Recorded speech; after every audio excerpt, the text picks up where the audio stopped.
What's going on, Notre Dame fans? This is Brian Smith. I'm going to talk a little Notre Dame recruiting in a big picture perspective, kind of looking at some of the things that I believe can help Notre Dame get over the top and compete at a very high level with programs like Georgia, Clemson, Alabama, Ohio State on a year-to-year basis, not just a one-off game like last year where they beat up on Clemson.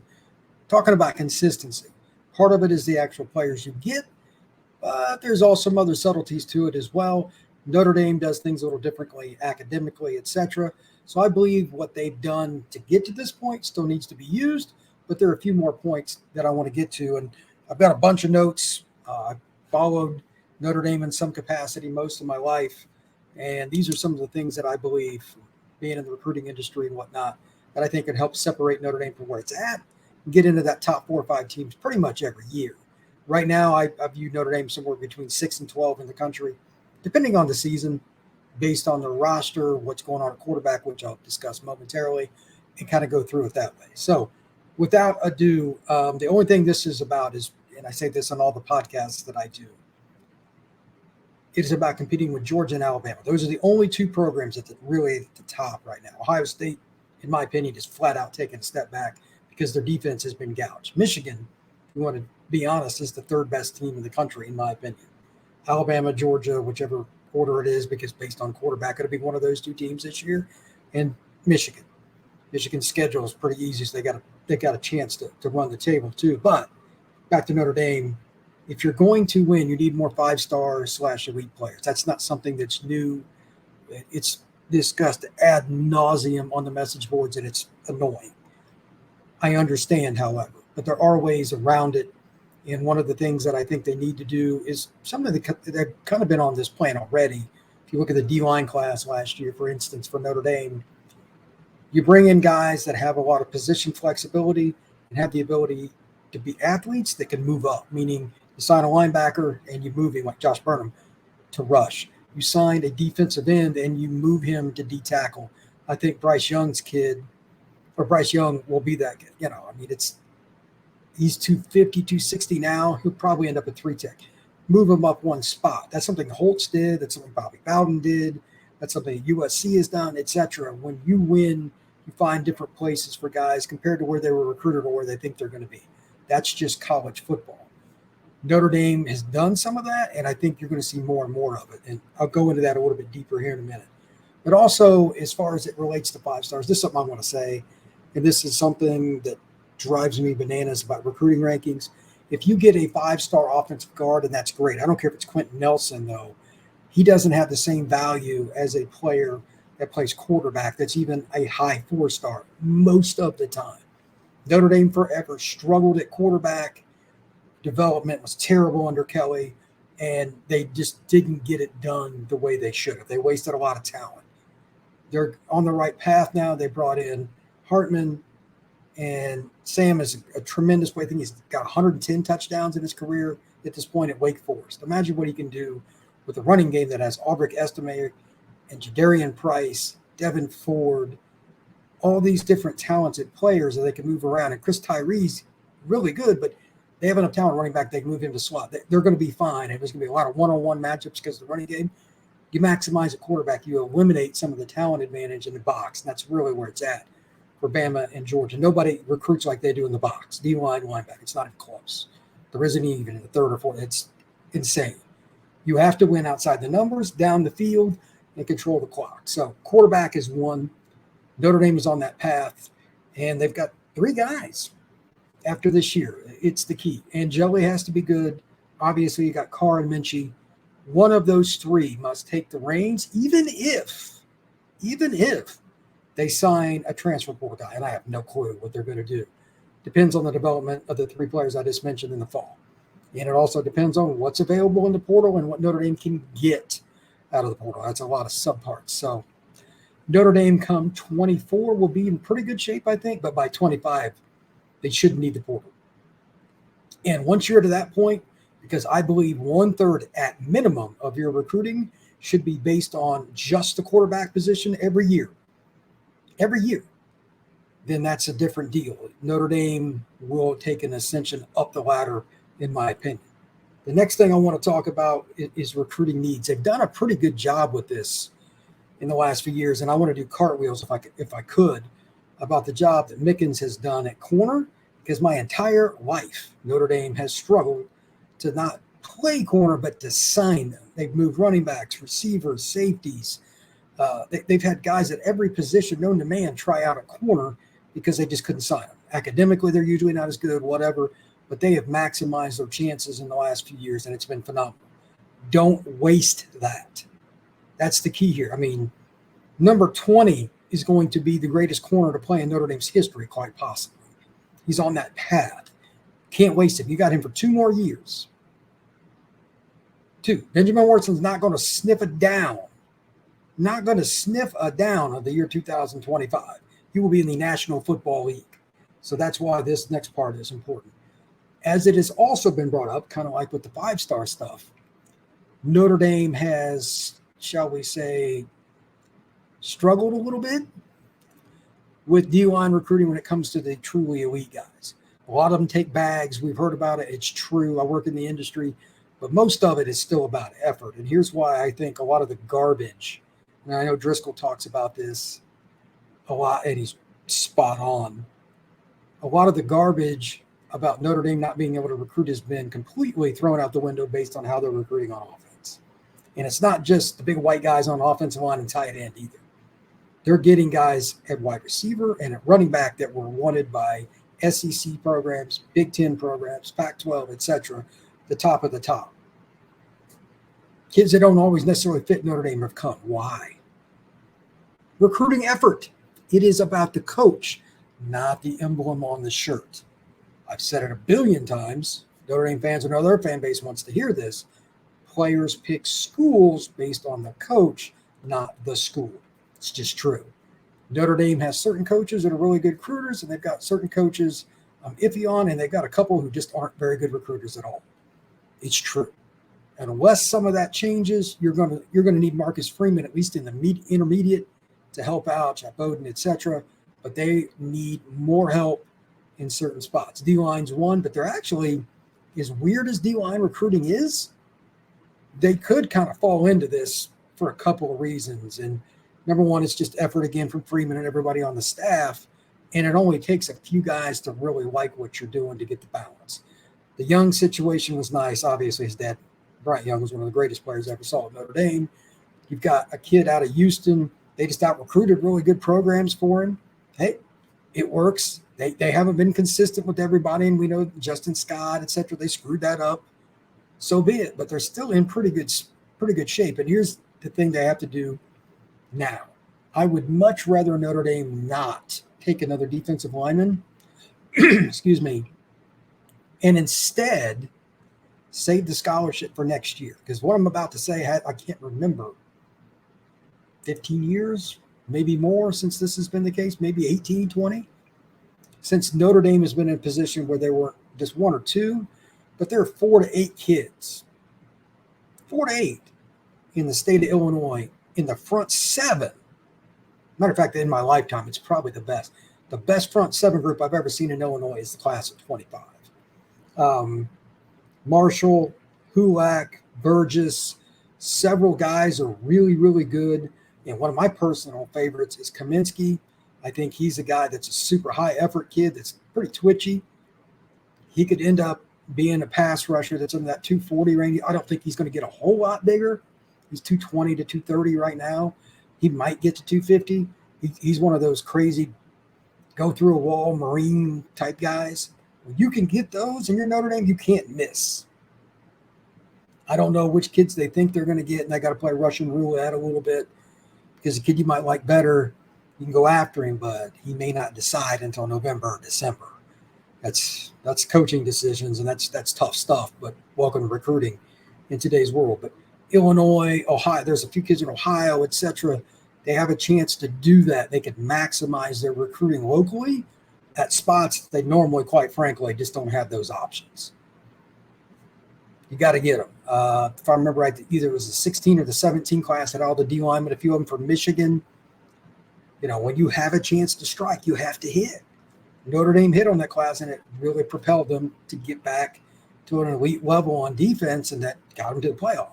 They can even go further now because this past class was good. They're starting to get some pretty darn good players at linebacker, this pass class, etc. They can compete with anybody now in the front seven. So one more class of that on top of what they got on this group, and they're going to have the depth to compete with anybody on a game-to-game basis, especially when I get into the next part, and that's just quarterback play. In big games, one of the things that I talked about it just a minute ago, you have to win at quarterback. And my favorite game to use an example of that was the 2016 Clemson versus Alabama game. Clemson was good. They weren't anywhere near as good as Alabama, but Deshaun Watson ripped them and ripped them and ripped them. 3rd and 6, precision pass. 3rd and 6, scramble, buy time, precision pass. 3rd and 6, nowhere to throw, run and make a first. Whatever it was, he made the play. At some point, it's not about the number of 4 and 5 stars you have, but a guy that takes over games. If Notre Dame's going to beat Georgia and Alabama, it doesn't matter which side of the ball it is. You got to have a couple of guys that are just, oh my gosh, this kid's special. Maybe he is or isn't a first-round pick, depending on style of play.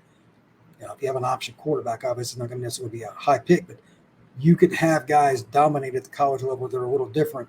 And I think, quite honestly, that the guy that's going to be behind center this year for Notre Dame could be in the Heisman race. Again, he had 110 touchdown passes at Wake Forest. Kind of hard to argue with that. But if you're going to look at Hartman as an example, you can look at guys like Manti Te'o, et cetera, at linebacker too. Notre Dame needs another special player to step up. Benjamin Morrison, while he's great, he's outside. Teams are just not going to throw at him very much. So they need somebody in the middle of the box that elevates his game and becomes a dog that teams have to flat out scheme against and they want no part of on 3rd and 2. That's the other thing here. Kind of go on with quarterback. You can do it on offense at quarterback, man, because he's got the ball in his hands every play. You can dictate more than you can with a defensive player. So the other thing that I think Notre Dame, and they've done this for years, is they've done a really good job with offensive line, but now they need to take that next step. In 2017, they had the best line in the country. They need to be a dominant team like that again. And I think with Blake Fisher back this year, 2nd year back from injury, he should be pretty good to go. I think his consistency, his health, and all those things, technique will be there. Joe Alt's great. I think that Zeke Corral and everybody's good. And they also have a lot of young guys that are pushing the pile. They have the depth to have a dominant year in, year out situation. And this kind of goes into the quarterback play.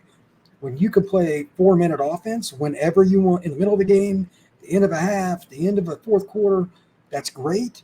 But then when you can also mix in, this is what Notre Dame hasn't had, at least not consistently, the ability to throw over the top when everybody knows you're going to run 4-minute offense. Every now and then you got to run on the exact same formation, the exact same action, and then just bomb them. Notre Dame has been scared to death to do that. They didn't do it under Kelly like at all. You have to be able to just throw deep. My guy is better than yours and win some battles. They got enough talent at receiver. They can certainly do that, and the tight end position as well. You got to win at those spots. So, and part of that 4-minute offense, I want to talk about think about the tight ends Notre Dame's had. Eifert, Rudolph, those guys kind of got it going. Like Rudolph was 9 and 10 or something, 8, 9, 10, something like that at Notre Dame. Carlson, Fasano, Michael Mayer, obviously being most recent. All these NFL tight ends, they still have to continue to be dominant. They don't need to change anything there. Just make sure it works. Reese did a good job of using 12 and 13 personnel to get powerful and tight end, just tight end formations. They moved around, did things for the running game. I think they need to spread it out a little bit more, but still don't go away from not using your talent. Notre Dame's going to recruit tight end well. And to be honest, I think the roster is not where it was because you lost Mayer. You still have guys that can go out there and catch a bunch of passes, block, do things in the screen game, and be impactful. So use that. The other part of this, and I was trying to think of the last time it was on this level. You got Jeremiah Love, who's going to be like 15. You got Zadarian Price, who's going to be second team. You got a couple of speedsters like that. You got the kid who transferred in from Penn State. You got Chris Tyree at slot. He'll probably get a few carries here or there. You can run fakes on jet sweeps, different types of motion, throwing the ball. This is as much speed as Notre Dame's had on offense, and now they need to make that the norm. This isn't just about 23. This is about 23 setting up the next 4 or 5 years. They should be at minimum a 10-win team this year because they have the firepower to have a crappy game on defense and still win. Look at it this way. Sam Hartman had very little to work with on defense at Wake Forest. That's pretty good receivers, but defensively they weren't very good. Now he's going to have a few NFL players on his defense, and Benjamin Morrison being one, obviously, and he's going to have number 7 in the backfield. Sometimes it's not that difficult. Number 7's good. Make sure you maximize having this 1 year with Hartman because he can set you up in quarterback recruiting for years. Deuce Knight, et cetera, et cetera. So with that speed, though, and Hartman utilizing it, put him in the slot, put him out wide. Rocket played all over the place for Lou Holtz. He had to earn extra plays, but I'm sure he didn't mind it because he made a lot of money because of it.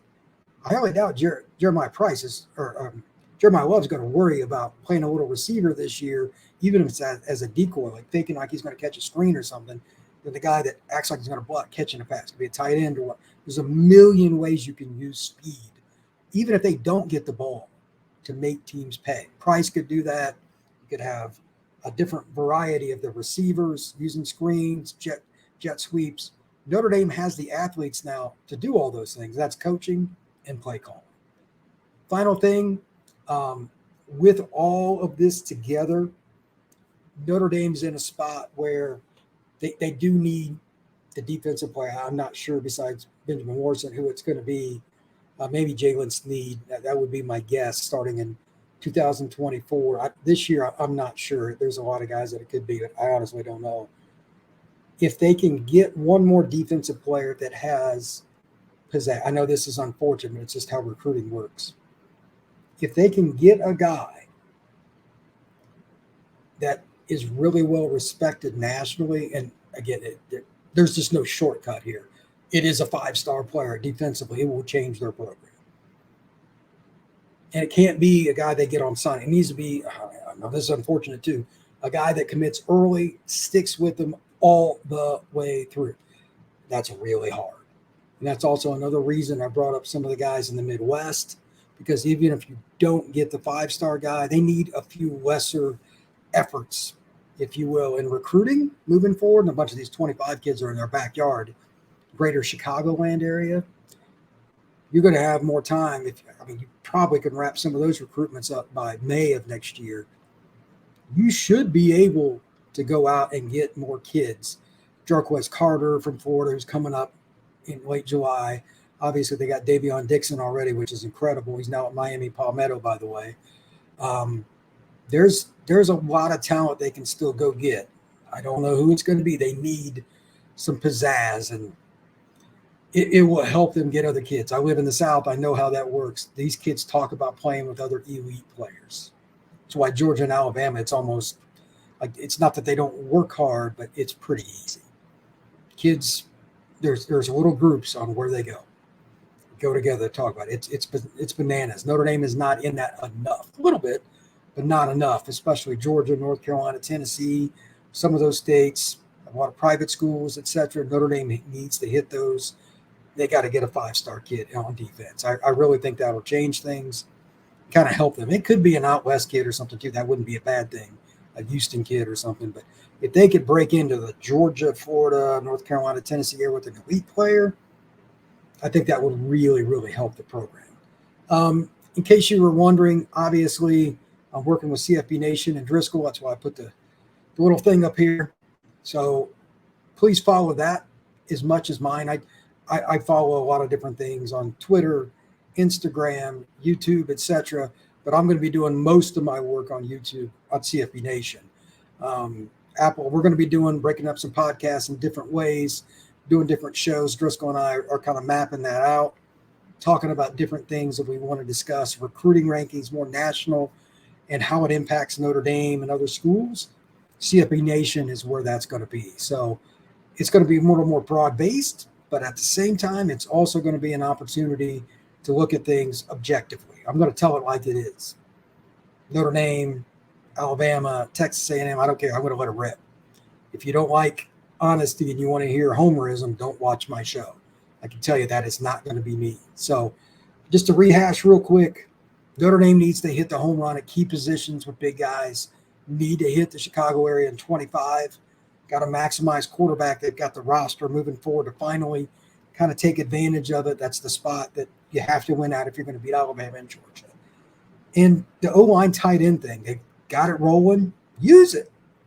And then the other part is they got speed all over the place at running back and some at receiver too. Use it. If they do well this year, next year, you'll not just get these recruits, you'll get these recruits. Those kids are not coming unless they see it first. They're not, especially where I live in Florida. They are the most fickle kids on earth. You must prove it on the field. And I get it. So please like this podcast. Please share it. Please hit that notification bell. And please comment. If you have any questions, I'm more than happy to let it rip and talk about football with any team you want. Always have been and always will be a big college football fan. And I just love talking about any of the teams, conferences, etc. So let's talk some football and let's have some fun. Thank you very much. Have a great day.